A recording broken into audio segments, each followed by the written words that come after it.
नमस्कार मंडळी, श्री स्वामी समर्थ. पुन्हा एकदा आपल्या यूट्यूब चॅनलवर एका नवीन व्हिडिओसोबत आपल्या सर्वांचं स्वागत. तर आजकाल आमच्या सकाळची सुरुवात ही अशी होते, टी व्हीला फोनिक्स लावून, कारण स्कूलमध्ये सांगितलं आहे की फोनिक्स सगळ्यांना आलेच पाहिजेत. त्यासाठी आम्ही हे फोनिक्सची व्हिडिओ रोज सकाळ सकाळी बघत असतो, जेणेकरून ती व्हिडिओ बघितली की आमचे फोनिक्स त्यातली त्यात सुधारतील आणि टीचर पण स्कूलमधून ओरडा पडणार नाही. त्यासाठी आम्ही अधूनमधून हे असे फोनिक्स लावत असतो.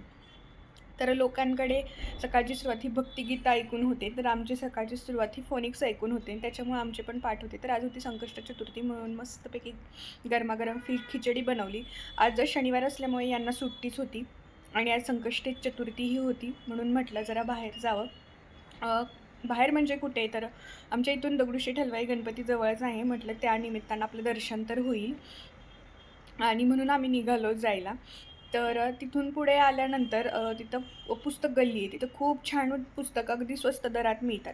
मला तर काही वाचनाची जास्त आवड नाही, पण आमचे हे त्यांना वाचन करायला खूप आवडतं आणि ते अधूनमधून पुस्तकं घेतही असतात आणि वाचतही असतात. मीही वाचते, पण मी एवढी मन लावून ते जितकी वाचतात तेवढी नाही. मी कधीतरी एखादं पुस्तक असं वेळ मिळाल्यावर वाचत असते आणि अलीकडे तर मला आता वेळच मिळत नाही. त्यामुळे मग छान अशी 2 मस्त पुस्तकं घेतली. त्याच्यात पण चाललेलं, हे घेऊ का, ते घेऊ, कुठलं घेऊ, हे ते मला विचारत होते. आता मी तर काही पुस्तकं वाचत नाही, त्यामुळे मला कशी माहिती ना कुठलं पुस्तक चांगलं आहे आणि कुठलं नाही. मग फायनली त्यांनी 2 इंग्लिश पुस्तकं घेतली. तर इंग्लिश पुस्तकं वाचण्याचे खूप फायदे आहेत माहिती का? आपली जर भाषा सुधारायची असेल, आपल्याला जर इंग्लिश फ्लुएंटली बोलायचं असेल, तर आहे ना आपण इंग्लिश पुस्तकं ही वाचलीच पाहिजेत. भलेही आपल्याला जास्ती थोडंफार इंग्लिश तर सगळ्यांनाच कळतं, पण खूप जरी जरी समजत नसेल, तरी थोडंफार तर समजतंच आणि त्यामुळं आपलं जे वाचन केल्यामुळं आपलं आहे ना इंग्लिश चांगलं सुधारतं असं मला तरी वाटतं. त्यामुळं मला वाटतं प्रत्येकाने वाचनात एखादं तरी इंग्लिश पुस्तक किंवा इंग्लिश न्यूजपेपर किंवा इंग्लिश न्यूज जरी ऐकल्या ना, तरी खूप आपल्या वाचनामध्ये फरक पडतो आणि आपलं इंग्लिश सुधारायला त्यामुळं छानपैकी मदत होते. त्यानंतर पुढं गेलं मंदिराजवळ. एवढी गर्दी ना, चतुर्थी असल्यामुळं खूप गर्दी, खूप. त्याला प्रमाणच नव्हतं. आम्ही जर लाईनमध्ये थांबलो असतो ना, तर मला नाही वाटत आमचं संध्याकाळी 6-7 पर्यंत तरी आम्हाला दर्शन मिळालं असतं. एवढी तर मोठ्या प्रमाणावर गर्दी होती. म्हणून आम्ही ठरवलं, की आपण लाईनीने दर्शन घ्यायचं. डायरेक्ट बाहेरून मुखदर्शन भेटत होतं. म्हणजे थोडंसं लांबून दर्शन भेटत होतं. म्हटलं तसं घेऊया, कारण एवढा वेळ दूरवंश पण लाईनमध्ये थांबला नसता आणि म्हणजे एवढा वेळ नाहीच आपल्याला आपली पण मनस्थिती राहत नाही एवढा वेळ लाईनमध्ये उभं राहायची. आणि मग त्यामुळे म्हटलं, की बाहेरूनच दर्शन घ्यावं म्हणून निघालो दर्शन घ्यायला. आता ही दर्शनाची लाईन मला वाटतं 1 किलोमीटरपर्यंत तरी लागली असेल, कारण चतुर्थी होती आणि विशेष म्हणजे शनिवार होता. सुट्टीमुळं जास्तच गर्दी होती. अशी नॉर्मली नसेल मला वाटतं एवढी, नाही पण असेल, कारण दगडूशेठला कधी पण जा, खूप मोठ्या प्रमाणावर गर्दी असते. दर्शन तर भेटतच नाही. जर पहाटे किंवा जर रात्रीचं गेलं तर परफेक्ट दर्शन होतं. पण असं आधीमध्ये जर आपण दुपारून गेलं, 10-11 वाजता गेलं तर नाहीच दर्शन होत. तर ही बघा मी व्हिडिओ काढली. शेवटपासून दर्शनाची लाईन लागली होती. ती अजून तर आहेच.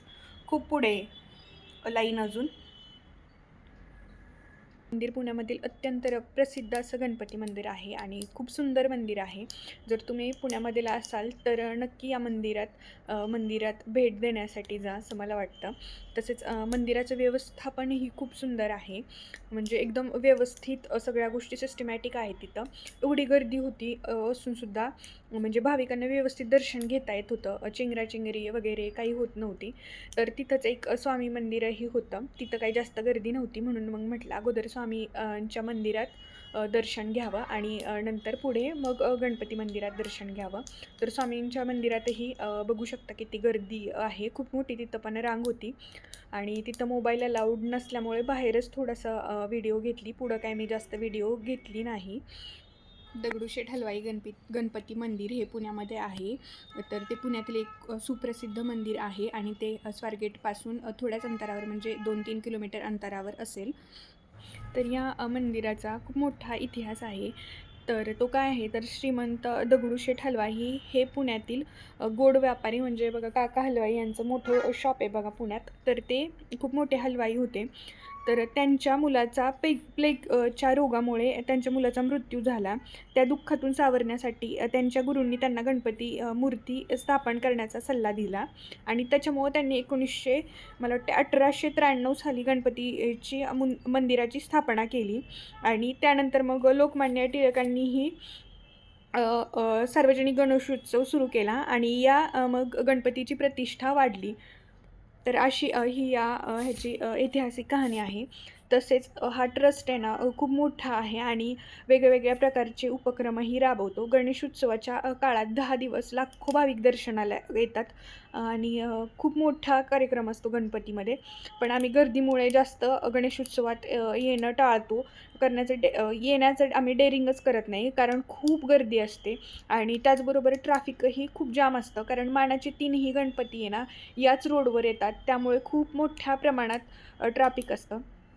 त्यामुळे शक्यतो गणेशोत्सवात येणं टाळतो आणि अधूनमधून जरी आलो तरी बाहेरूनच दर्शन घेतो. आज चतुर्थी होती आणि आवर्जून आम्ही आलो होतो म्हणून आम्ही लाईनमध्ये उभं राहिलो. तसंही हे मुखदर्शनासाठीची लाईन आहे. त्या लाईनमध्येही आम्हाला आहे ना अर्धा पाऊण तासापेक्षा खूप जास्त वेळ लागला त्या लाईनमध्येही. तर विचार करा ना की किती गर्दी असेल. मुखदर्शनाच्या लाईनमध्येही एवढा वेळ थांबावं लागलं आणि त्यानंतर मस्त असं गणपती बाप्पाचं दर्शन झालं. मन प्रसन्न झालं. एवढा वेळ गर्दीमध्ये उभं राहिलेल्याचं काही वाटलं नाही. म्हणजे सार्थक झालं दर्शनानंतर. खूप छान अनुभव आला. तर तुम्हीही पुण्यातील असाल तर एकदा नक्की या मंदिराला भेट द्या. त्यानंतर गर्दीमुळे खूप असं उन्हामुळे पण थोडंसं गरमी झाली होती आणि मग त्यानंतर एका ठिकाणी मस्त असा उसाचा रस घेतला आणि त्यानंतर गेलो तुळशीबागेमध्ये खरेदीसाठी. तर विशेष अशी काही खरेदी नव्हती. आत्ताच दिवाळीला शॉपिंग केलेली कपड्यांची वगैरे, त्यामुळे काही जास्त खरेदी नव्हती. पण म्हटलं आलोच आहे आता इकडे, तर आपण जाऊन यावं.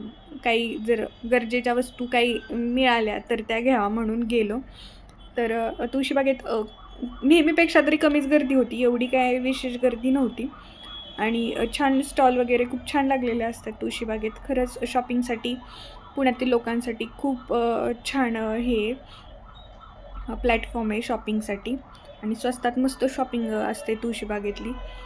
तर ज्वेलरीसाठी तर आवर्जून तुळशीबागेत यावं. आणि तसेच लहान मुलींचे खूप छान ड्रेस आपल्याला इथं बघायला मिळतात तुळशीबागेमध्ये. आम्ही पण एक ड्रेस घेतला आरोहीसाठी. त्यांचा आता बड्डे येतो आहे, मग म्हटलं बड्डेला काहीतरी गिफ्ट घ्यावं त्यांना म्हणून एक छान ड्रेस घेतला. खूप छान मुलींचे ड्रेस होते. मला त्यातला वन पीस खूप आवडलेला, पण त्यांच्या साईजचा भेटलाच नाही म्हणून मग दुसरा घेतला. तो पण खूप छान आहे. मी तुम्हाला नंतर कधीतरी दाखवेल. त्यानंतर थोडीशी ज्वेलरी बघितली, पण विशेष काही आवडली नाही. म्हणजे आवडली नाही म्हणण्यापेक्षा घेण्याची इच्छाच नव्हती, कारण आम्ही विशेष शॉपिंगसाठी गेल्यावर कसं आवर्जून माणूस काहीतरी घेत असतं. पण आम्ही असंच मंदिरात जायसाठी गेलो आणि महालक्ष्मी जवळ तर म्हटलं फिरून यावं म्हणून गेलो. तरी छोट्या मोठ्या नाही म्हटलं तरी काय वेगळं दिसलं की आपण घेतो आणि छोट्या मोठी खरेदी होऊनच जाते. पण तुळशीबाग खूप छान लग्नासाठी वगैरे जर तुम्हाला शॉपिंग करायची असेल तर खूप छान आहे. तुम्ही शॉपिंग करू शकता. मुलींसाठी तसेच जर कोणी नवीन असेल तर ज्याला नवीन बिझनेस करायचा आहे तर मोस्ट ऑफ इकडं होलसेलच दुकान आहेत. म्हणजे होलसेल वस्तू आपण इथून घेऊ शकतो आणि आपल्या रेटनुसार आपण त्या विकू शकतो. त्यासाठी पण खूप छान प्लॅटफॉर्म आहे. म्हणजे लोक इथून काय करतात, कमी किमतीमध्ये वस्तू नेतात आणि डबल किमतीमध्ये त्या विकतात. त्यासाठी पण म्हणजे फायद्याचंच आहे हे पण. आणि कुर्तीज तर तिथं 500मध्ये 3 कुर्ती असा सेल लागलेला, पण कुर्त्या काय एवढ्या म्हणाव्याशा नव्हत्या. नेहमीच असतो तिथं सेल. आणि त्यानंतर गेलो आम्ही चितळे बंधू या दुकानात. तर काही नाही, पण तिथली भाकरवडी आवडते, मग तिथली घ्यावी म्हटलं भाकरवडी आणि त्यासाठी तिथं गेलो.